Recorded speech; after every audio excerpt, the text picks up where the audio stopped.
Et c'est parti pour le show, interro surprise. Alors on a fêté aujourd'hui la Saint-Rémy. L'objectif était de rassembler tous les élèves de l'association scolaire Saint-Rémy, donc 4 établissements, l'école de l'Enfant Jésus, le collège Saint-Paul, le collège Saint-Nicolas, nouvellement créé à Villers-Cotterêts, et le lycée Saint-Rémy.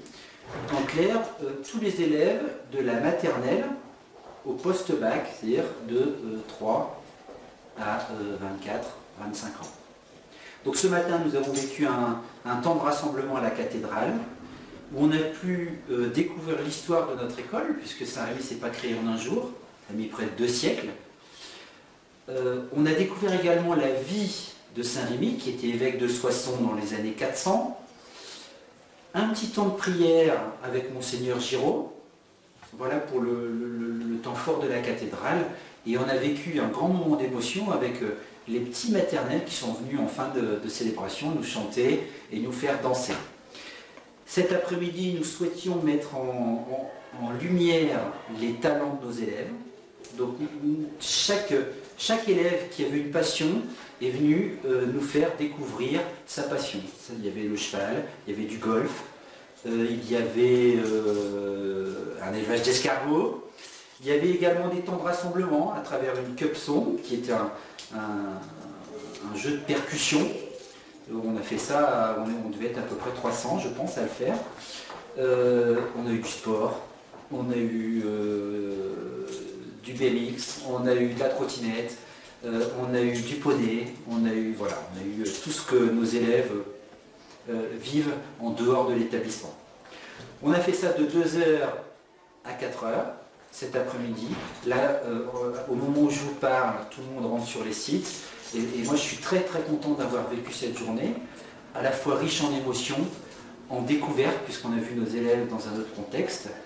Et je suis très très heureux de l'attitude globale de nos élèves. On n'a pas eu à faire la police, on n'a pas eu de blessés, tout s'est très bien passé. Donc un grand merci, un immense merci à la fois à tous les jeunes qui ont participé, mais aussi aux adultes qui se sont investis, que ce soit les professeurs, le personnel, les parents, qui se sont investis pour que cette journée soit une réussite.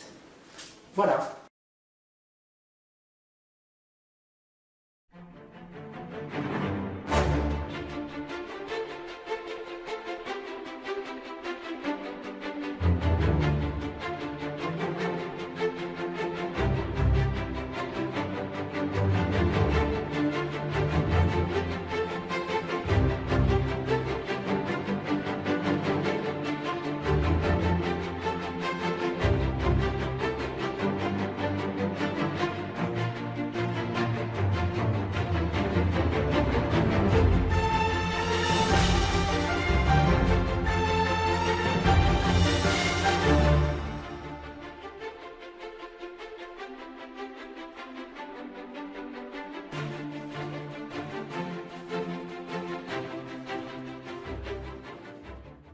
Donc bonjour,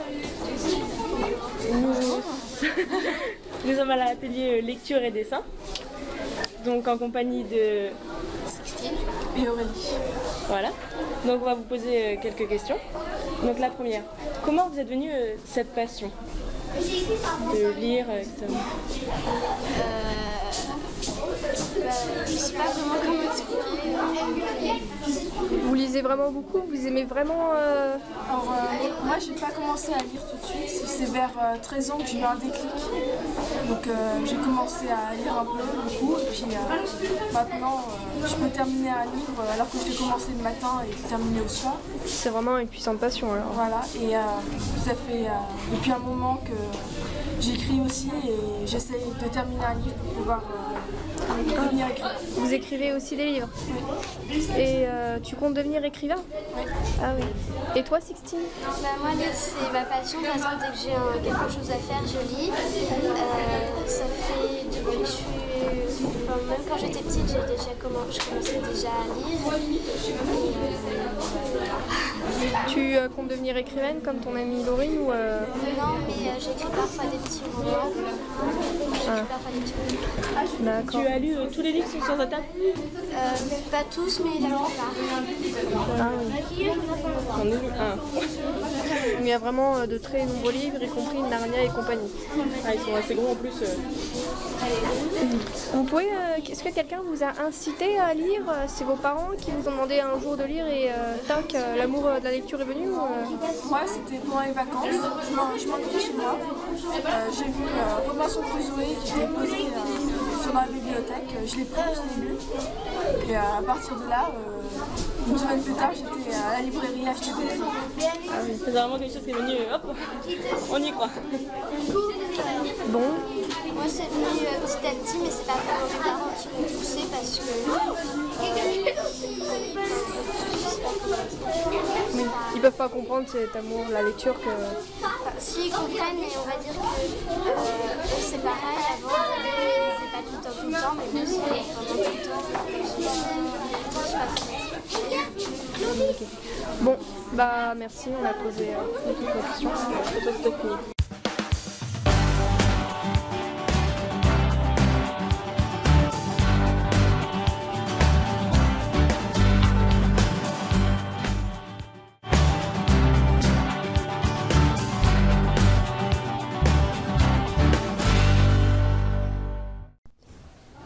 Donc bonjour Léa. Bonjour.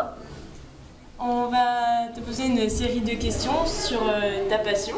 Donc ta passion C'est la poésie, toute ma passion.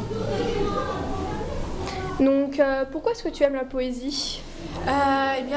Pour moi, la poésie, c'est un moyen d'expression. Et donc, comme je ne pouvais pas me confier, j'ai décidé d'écrire ce que je pensais pour le faire partager aux autres et essayer de leur faire comprendre sans dire un seul mot. Donc, en fait, tes poètes ressemblent un peu à ton caractère. Voilà. D'accord. Donc tu écris pour exprimer tes sentiments. Oui. Est-ce que tu te concentres sur un seul sentiment quand tu écris? Ça dépend. En fait, j'écris selon mon humeur. Donc si je suis triste, mes poèmes vont être plutôt tristes. Si je suis par exemple amoureuse ou heureuse, mes poèmes vont être assez joyeux. Est-ce que tu as quelqu'un qui t'a poussé à faire des poèmes? Est-ce que tu apprécies quelqu'un qui fait lui-même des poèmes? J'ai un poète que j'aime bien, c'est Victor Hugo. Je trouve que ses poèmes sont vraiment très jolis, puis ils transmettent vraiment un message fort. Et même certaines de ses citations, comme par exemple une d'entre elles que j'apprécie vraiment beaucoup, qui est « Il y a souvent plus de choses naufragées au fond d'une âme qu'au fond de la mer ». Cette phrase est magnifique et elle est vraie en toute occasion. Tu pourrais nous citer un court paragraphe de l'un de tes poèmes pour qu'on puisse... Déjà, ton préféré, c'est lequel dans ce que tu as écrit? J'ai pas vraiment de poème préféré. J'en aime beaucoup, mais je les aime tous en fait. Ils sont tous magnifiques. Tu en as fait de nombreux des poèmes Oui, j'en ai fait une vingtaine. Et donc, et je compte en faire beaucoup plus. Donc tu illustres tous tes poèmes. Tu penses que c'est important d'illustrer un poème? Oui, je pense que c'est une des choses importantes aussi dans la poésie. C'est non seulement écrire le poème, mais si on écrit juste le poème, les gens ne peuvent pas forcément comprendre le sentiment que l'on veut faire passer. Alors, je les illustre pour essayer de leur faire encore mieux comprendre ce que j'essaye de leur dire. Ok. Bon, bah, je pense qu'on a posé toutes les bonnes questions. Merci Léa. Donc c'était Elsa et Cécile pour Saint Paul et Femmes.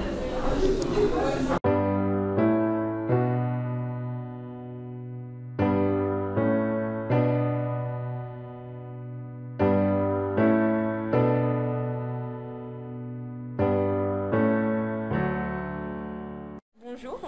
Bonjour. Donc Théo, il fait partie du stand photo. Donc nous allons te poser quelques questions sur ta passion.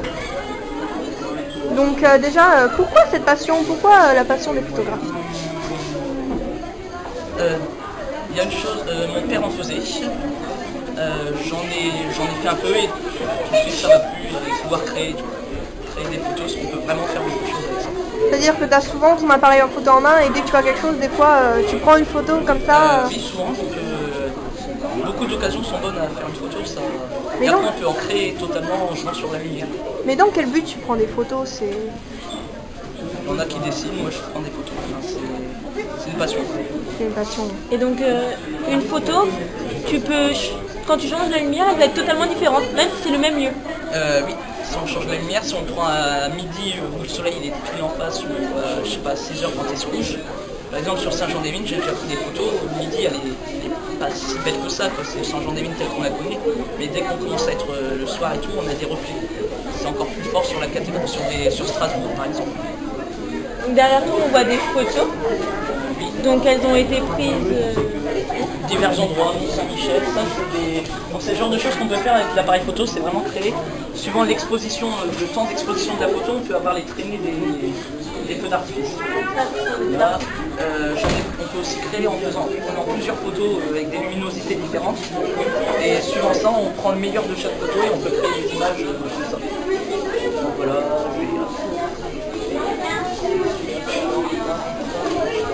Ça c'est vraiment une passion incroyable, avec des photos magnifiques que tu nous montres là. Merci.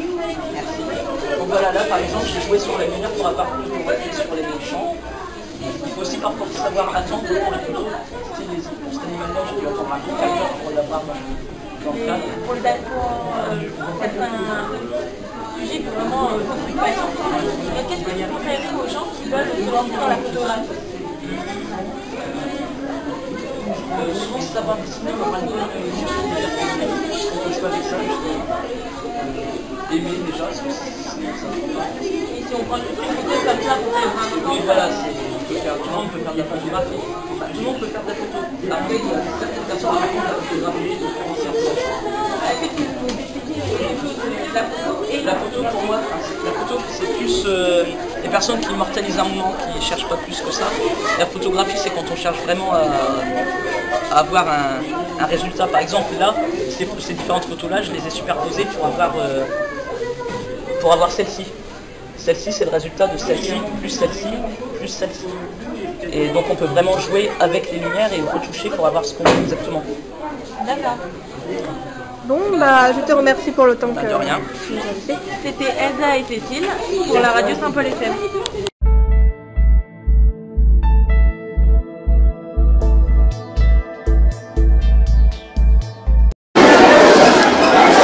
Donc, d'où est venue l'idée de faire le coup de son? C'était sur YouTube, j'ai vu plusieurs vidéos. D'accord. Et le principe exactement? C'est du curé avec un collier. Normalement, à l'origine, c'est Agatha Christie qui fait une chorégraphie dans ce clip et il y a beaucoup qui le reprend. D'accord. Et il y en a déjà eu en France?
est-ce que c'est un rêve?